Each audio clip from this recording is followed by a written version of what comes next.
Hechos que dan de qué hablar. Gladys en Éxitos.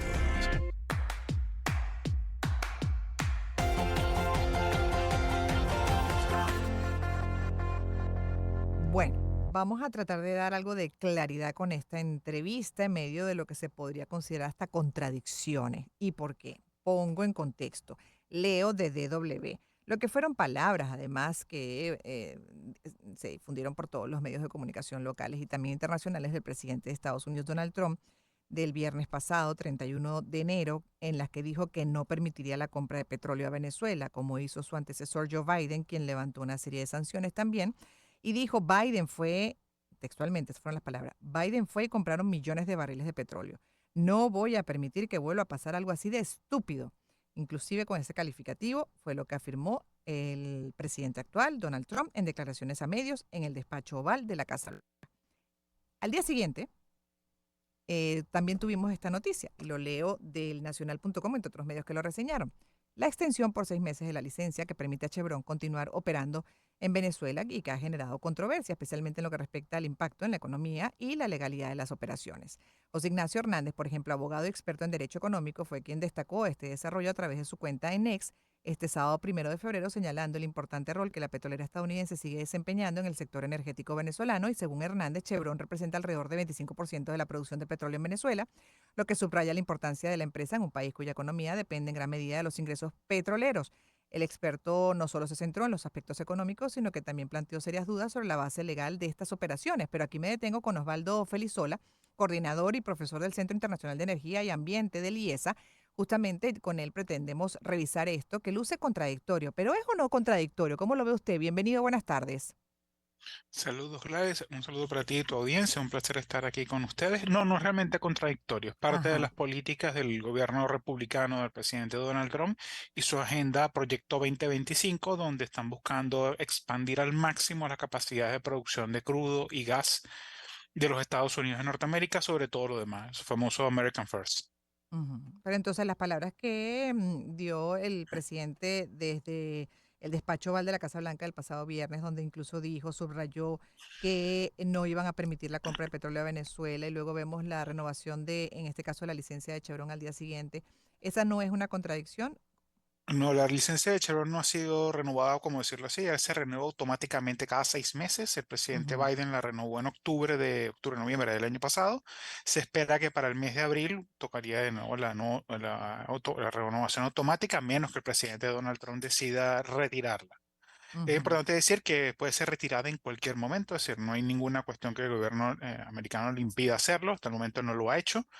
Y entendamos que lo que hizo el fin de semana de amenazar, literalmente casi que con a Canadá con el tema de sus aranceles al sector, a Ujú, todo sector, específicamente el sector petrolero, imponiendo un impuesto del 10%, da una alarma, porque en el caso de Canadá representa el 61% de las importaciones de crudo a los Estados Unidos, 60-61. Venezuela con sus 300.000 barriles diarios a duras penas llega al 3 al 5% de las importaciones diarias. Es decir, es fácilmente sustituible por parte de la industria petrolera norteamericana. Sí, entiendo perfectamente. Lo que sí, además, profesor, que, bueno, como parte de la campaña, incluso también recientemente cuando ya asumió el poder para este segundo periodo, pues remarcó la importancia que le da a este sector el petrolero y además entiendo que incluso previo ya a la asunción tenía presiones por parte de los empresarios en esta área, incluso para mantener, por ejemplo, en este caso, lo que son las licencias como la de Chevron, ¿no? Y bueno, por lo pronto está respondiendo a lo que ya fue una política pública, o sea, asomada de, en este caso, el interés dentro de un marco muy pragmático de desarrollar el sector petrolero, aprovecharlo al máximo, fortalecerse en ese sentido y bueno, todo lo que venga en consecuencia, por lo que se puede entender. Pero la contradicción es en las palabras, que a la par comenta cosas como esta, cuestiona la anterior a Biden sobre la compra de petróleo a Venezuela, ¿no? No, y no solamente eso, el tema es, por ejemplo, en los Estados Unidos, vamos a ponernos en la posición del pueblo norteamericano que está sufriendo terriblemente con el tema de la inflación. Trump le está entrando a golpes a nada más y nada menos que uno de los principales costos del Proveedores. norteamericano promedio, que es el costo del combustible, gasolina. A ponerle impuestos a Canadá implicaría tener que pagar más. Ese 10% se va a transferir automáticamente al combustible. Dejar de prescindir de nosotros en nuestro crudo es exactamente lo mismo. El Ujú, caso de Chevron es un poco más complicado aquí en Venezuela porque Chevron no, el mercado venezolano no es específicamente el mercado clave de Chevron. ujú, Actualmente en la región es el crudo que se está produciendo bueno, que se va a producir en Guyana, en Guyana. entre el bloque Starbucks y Conges, que es como la prioridad número uno de Chevron. De hecho, la mayor parte de sus inversiones en la región se están haciendo justamente en esa dirección. Ellos están aprovechando el contexto que se le ha colocado a Venezuela con el tema de la licencia 41, que bueno, pues permite producir crudo con unas instalaciones que ya tiene. Está produciendo aproximadamente unos 150.000 barriles diarios y en función de, bueno, la política que tenga el presidente Trump puede aumentar la producción hasta unos 250.000 barriles diarios.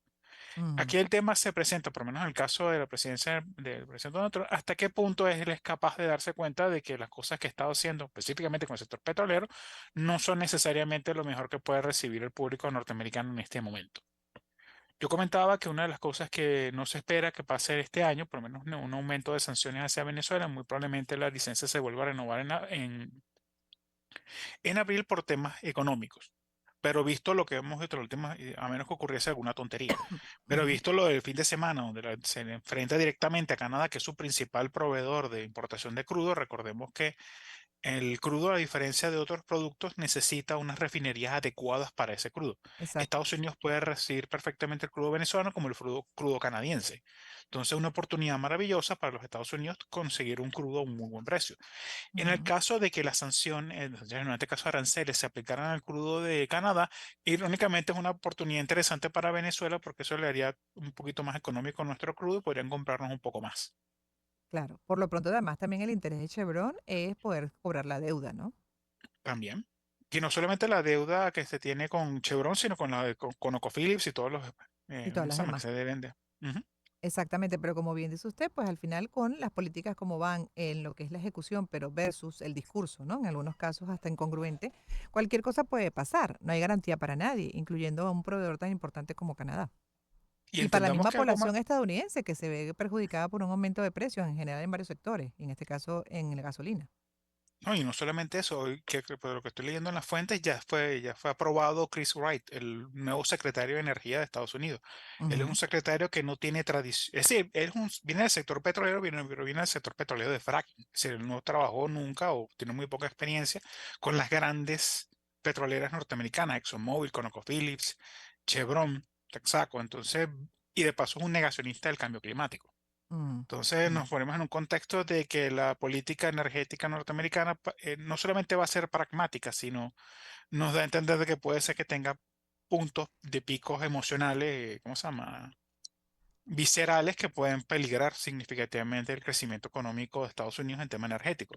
También es cierto que lo que vimos en el día de ayer, que perfectamente se pueden echar para atrás sin pena ni gloria. exacto, exacto, porque vemos también que aquí hay una serie de consideraciones o reconsideraciones por parte, por ejemplo, de el gobierno de Trump y con el gobierno de México, ahora con la Exactamente. presidenta Y el de, Sheinbaum. y el de Canadá anoche, que el presidente Trudeau comentaron Ujú, que también iban a retrasar 30 días más la imposición de aranceles, incluido este de 10% de energía. mm. Claro, pero puede ser parte de una política también el llegar amenazando como lo ha venido haciendo desde el día uno. Pareciera ser que ese es el enfoque, pero ya China respondió y China está colocando un arancel del 10% de todas las importaciones de carbón y de ¿cómo se llama? El Sí, gas lo natural leíamos licuado y ahorita. petróleo a los Ujú, Estados Unidos y Norteamérica. Entonces ya estamos viendo que, ¿cómo se llama? El día de ayer ¿cómo se llama este periódico? El Wall Street Journal pues, tituló el mejor nombre que se le pudo haber puesto. Es que esta es la guerra arancelaria más tonta de la historia. ujú. So, Sí, sí, sí, entiendo perfectamente. Además de que se supone parte de del éxito de la campaña y también del triunfo de Donald Trump está anclado en justamente los problemas económicos, la inflación que afectó a tantos estadounidenses y por lo cual le dieron el voto de confianza para este segundo mandato. Entonces imagínate que ahora tengan consecuencias en una subida de precios en diferentes sectores, incluyendo el de la gasolina que es de uso diario, y interdiario, no, pues. y no solamente uso diario, también el tema es que, por ejemplo, los incentivos hacia los vehículos eléctricos se ha retirado También. completamente. Sí, Ahora todo exacto. el incentivo es a los vehículos, no es que esté mal, porque al cabo, la población norteamericana acostumbra a esos vehículos de gran tamaño. El tema es que esos son grandes consumidores de petróleo. Ujú. Y normalmente estos vehículos para un norteamericano promedio, para los que nos están escuchando desde Venezuela, puede ser hasta unos 100, $110 Fácil. ¿cómo se llama? Llenar el tanque de Sí, sí. gasolina. y semanales en algunos casos. Y estamos hablando de que con estos aumentos tarifarios tranquilamente puede aumentar un 3 o 4% el precio, es decir, unos 5 o 6 dólares adicionales, solamente Bueno, por esta guerra arancelaria, sin considerar el tema de, ¿cómo se llama?, asociados al típico de la producción de crudo sí. y distribución de Ahora, gasolina. volviendo, y en el minuto que nos queda, si es posible, profesor, comentar con relación a la licencia de Chevron, que se renovó, chévere, pero bueno, como dice usted, a lo mejor continúa así por un tiempo más. El beneficio para Venezuela, hasta ahora con lo que vienen avanzando en cuanto a producción, a mejoras incluso dentro de lo que es la infraestructura nacional, ¿cuáles son las expectativas? Bueno, intentamos que el caso venezolano es todavía más crítico. Tenemos apenas Ujú, un solo taladro funcionando de acuerdo con la OPEP. Según fuentes secundarias, porque es la fuente como más fidedigna para entender los valores, la OPEC reporta unos 886 mil barriles diarios. Sí, no se espera en una condición de una mejora de las condiciones que aumente la producción de crudo, como se hablaba el año pasado, llegar a 1 millón de barriles. Es verdad que fueron importes primarias y reportadas directamente de PDVSA ya se llega casi al 1 millón de barriles, pero el tema es que, por lo menos por fuentes secundarias, es decir, aquel crudo que puedes vender realmente, no, los números no se acercan. Es decir, la producción petrolera venezolana se espera que se mantenga más o menos estable a lo largo de todo el año, a menos de que se vuelvan a imponer las sanciones hacia Chevron y se retira la licencia 41, que recordemos que es una licencia especial. No es ujú, una licencia como por ejemplo fue la 44L, que era como para fomentar un poco el tema de PDVSA, sino que es una licencia hecha específicamente para Chevron. Hay una que está para Repsol. Está en trámites de una y ¿cómo se llama? Esta gente de la India, que se me fue el nombre, Resolute, no es, disculpen, mm, problema con los nombres, que también justamente tiene su licencia particular. Y sí. es el caso de que, bueno, hasta donde del contexto se está buscando tranquilizar un poco la situación económica internacional. Recordemos que el mundo está en un momento, un momento de crisis, tanto por la situación de Ucrania, que en el caso de solventarse le permitiría a Rusia poder volver otra vez a vender crudo sin Sí. los descuentos que está pagando ahorita, que eso sería una competencia gravísima para Y Venezuela porque sería un crudo que estaría bajando el precio. totalmente. Y esa música indica que nos tenemos que ir corriendo. Profesor, gracias. Osvaldo Felizola, coordinador y profesor del Centro Internacional de Energía y Ambiente del IESA. Gracias una vez más. Nos vamos. En breve volveremos.